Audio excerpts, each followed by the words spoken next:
Est-il rentable d'autoconsommer son électricité en 2026?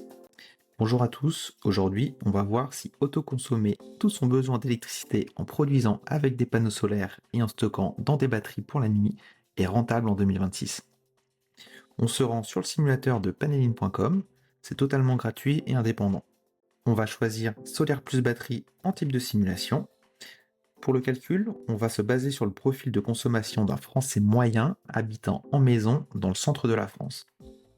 En maison avec un chauffage électrique, notre Français moyen va consommer 10 000 kWh par an. Bien entendu, pour votre simulation, vous pouvez connecter votre compteur Linky directement sur le site pour avoir une simulation adaptée à votre consommation réelle. Pour ça, il vous faudra un compte Enedis lié à votre compteur Linky. C'est simple et ça prend 5 minutes. En localisation, nous allons donc mettre Bourges, qui est situé au centre de la France, avec le contrat le plus utilisé, donc le tarif EDF, tarif bleu de base. On va choisir une inclinaison des panneaux à 35 degrés et exposé sud. Allez, on lance le calcul. On voit déjà 1322 € d'économie par an pour 5351 € d'investissement rentable en 4 ans. En sachant que les panneaux ont une durée de vie de 35 à 40 ans et que les batteries qu'on recommande sont des batteries LFP qui ont, elles, une durée de vie allant jusqu'à 25 ans, c'est déjà très rentable, car sur 20 ans, on réalise 43 700 € d'économie et 38 000 € d'économie nette. C'est énorme, surtout qu'il n'y a pas de prise de tête, pas d'investissement complexe ou à risque comme dans l'immobilier ou en bourse. Ça fait vraiment réfléchir, on est très loin du rendement d'un livret A.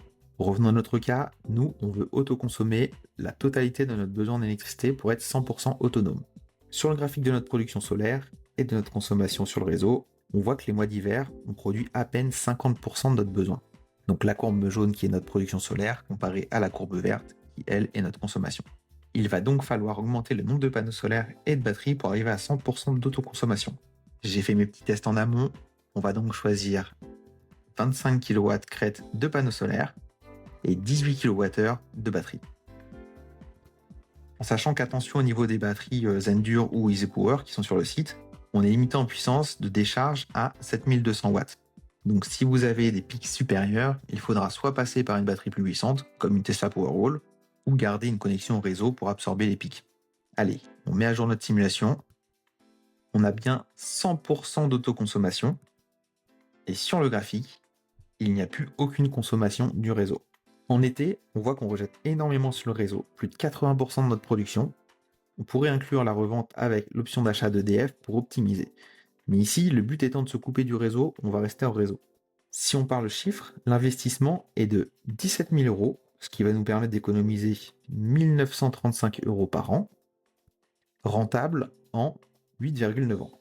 Et au bout de 20 ans, cette fois, on économise 46 700 € net. Sur des grosses installations comme ça, il est intéressant de faire un crédit pour lisser son investissement et ne pas dépenser un seul euro. Il y a une petite calculatrice intégrée au simulateur qui permet de faire ça.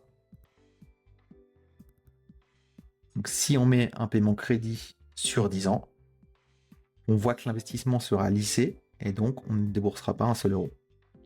En synthèse, l'investissement nécessaire pour être 100% autonome est quand même suffisamment rentable pour être envisagé en 2026. Si vous ne voulez pas investir des sommes importantes, on a vu qu'une installation bien dimensionnée sera rentable beaucoup plus rapidement et pour beaucoup moins cher. Et sur le long terme, on est sur des économies assez similaires. On va quand même faire la simulation en incluant la revente du surplus à EDF et en incluant aussi les aides.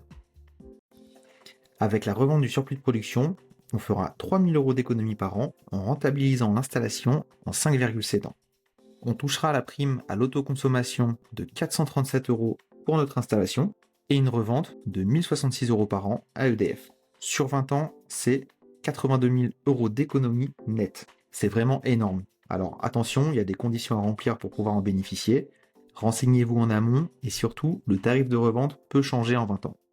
Vu qu'il n'est pas très élevé actuellement, je ne pense pas qu'il diminuera, mais je n'ai pas de boule de cristal. En synthèse, l'investissement nécessaire pour être 100% autonome est quand même largement rentable pour être envisagé en 2026. Si vous ne voulez pas investir des sommes importantes, on a vu qu'une installation bien dimensionnée sera rentable beaucoup plus rapidement et pour beaucoup moins cher. Et sur le long terme, on est sur des économies similaires. À vous de faire le calcul pour votre logement. Je vous mets en description le site Paneline, c'est 100% gratuit et indépendant. J'espère que la vidéo vous aura plu. Dites-moi ce que vous voulez que j'analyse la prochaine fois et comment nous pouvons nous améliorer. Merci à tous d'avoir suivi cette vidéo. On n'oublie pas de liker et de s'abonner. Allez, à la prochaine.